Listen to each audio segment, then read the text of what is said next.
Well, hello and welcome to another Faith, Philosophy and Life with me, Mr. Shelton. It's great to see you and I hope that you are doing well. Today we are going to be thinking about the nature of the church. We've spent some time thinking about the body of Christ. We've been thinking about Mary, and today we're going to be thinking about the church. And are we actually one body?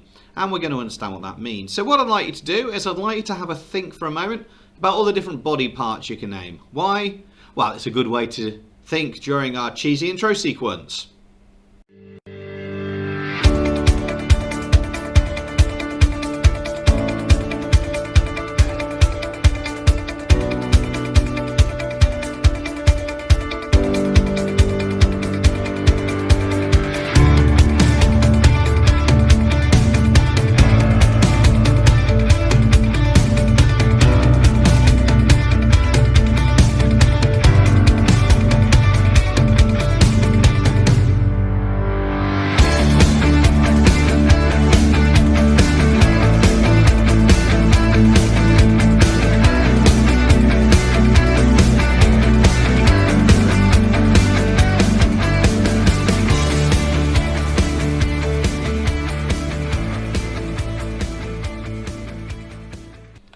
Okay, so now that's done, make sure that we've got our title written down, which is How Are We One Body?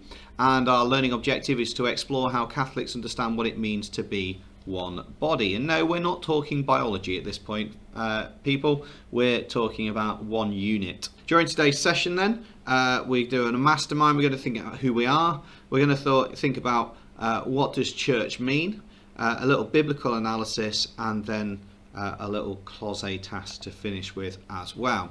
So I want to start with this. I want you to think about these three questions. Who are you? What skills do you have? And what makes you unique? Okay, so who are you? What skills do you have? And what makes you unique?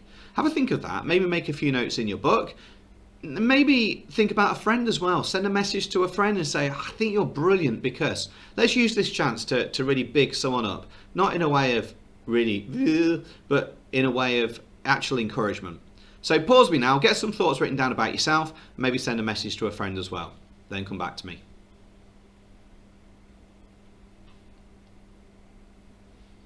Okay, now if you were in a class, then obviously at this point we'd have a discussion about the strengths that we all have and how we all bring that together. And obviously that's a little bit harder to do if you're watching this at home. However, the principle still applies to your own family, the people that you live with, maybe your best friends, that you all have very different skills that you bring. Now, the word church means two different things, okay? Now, I want you just to imagine for a moment that you went to Greece and you talked about church. Well, you'd use two different terms for this. You'd use the term ecclesia or kuriakon. Now, both of those in the English language translate to the word church, but they both are very different in meanings. So the word ecclesia, please make a note of this, means the people of God. So if you meet with other Christians, you are church, you are ecclesia. That's just the Greek word for church, meaning people of God. So if you are church, if you are meeting with Christians, then you are ecclesia. The building is called a kuriakon, which is house of the Lord, house of the Lord. So make sure you've got a definition of both of those. I've got a clip that I'm going to show you now. I'd like you to watch this, and this will give you some more information which you might want to bullet point some of this down.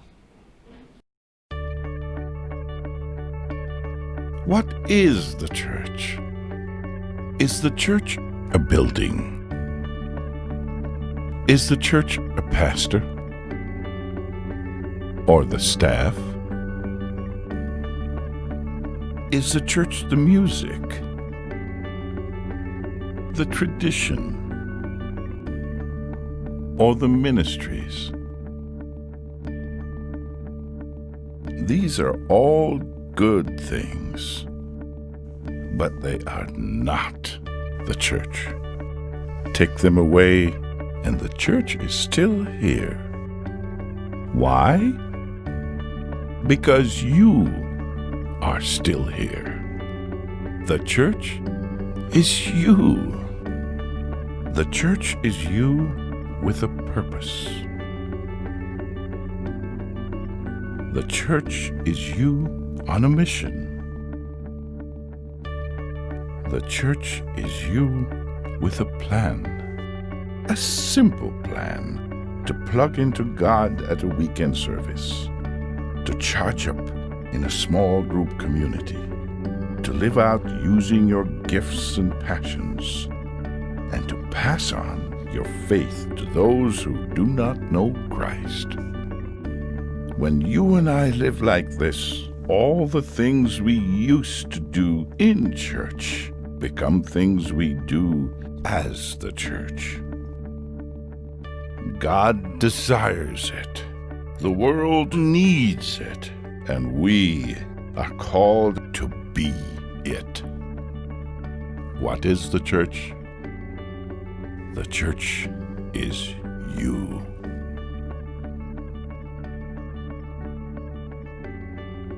Okay, so we've got a number of questions here which I'm going to ask you to think through. In what ways are Christians connected to each other? Who is most important in the church and why? What was the early church like in Acts chapter 4? And how would the world be different if everyone really shared everything they had in need? Okay, so there are 4 questions. Now what you'll find in the description below is you'll find a link to some biblical text which will help you answer these questions. So access the description below, look at those biblical texts, and then you'll be able to get the answers to those questions. So do that now, pause me now, and then come back to me when you're done.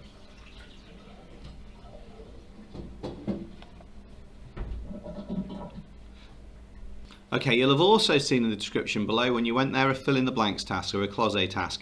If you can just access that, the words are at the bottom. See if you can work out where you think the answers go. Right on that sheet, obviously.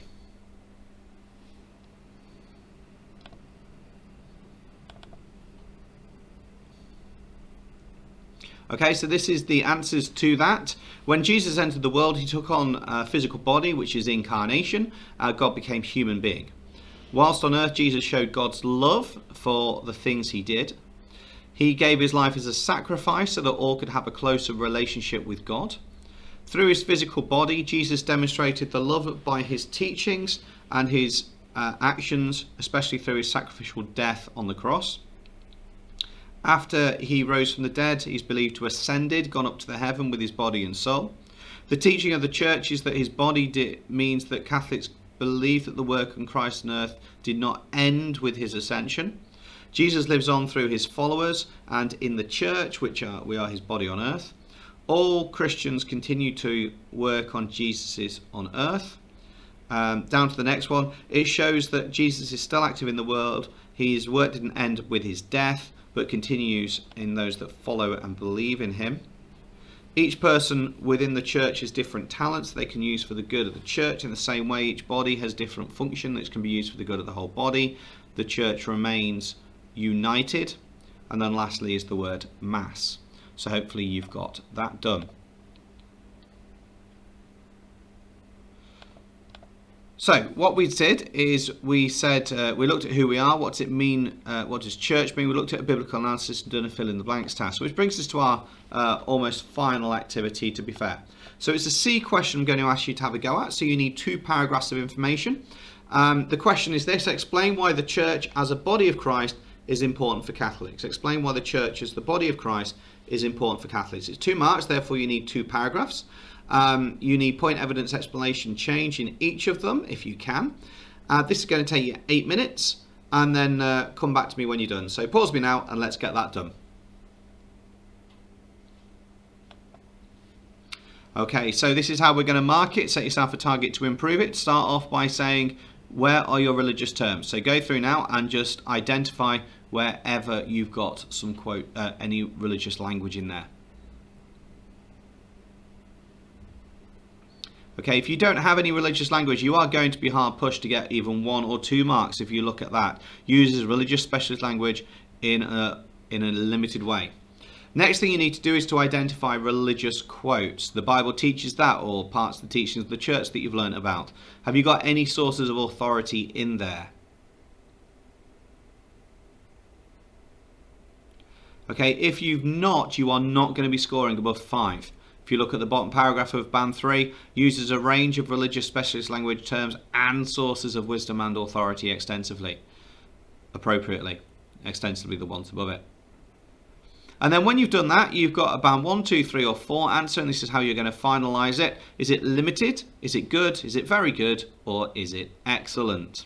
In other words, if it's excellent, it's one that you could sell to other people, but obviously don't do that because I wouldn't condone that at all. So I'm going to leave it there. Set yourself a target so you know. Please photograph everything and send it through to your teachers. Take care of yourselves, stay safe, wash your hands, God bless you. I'll be seeing you soon.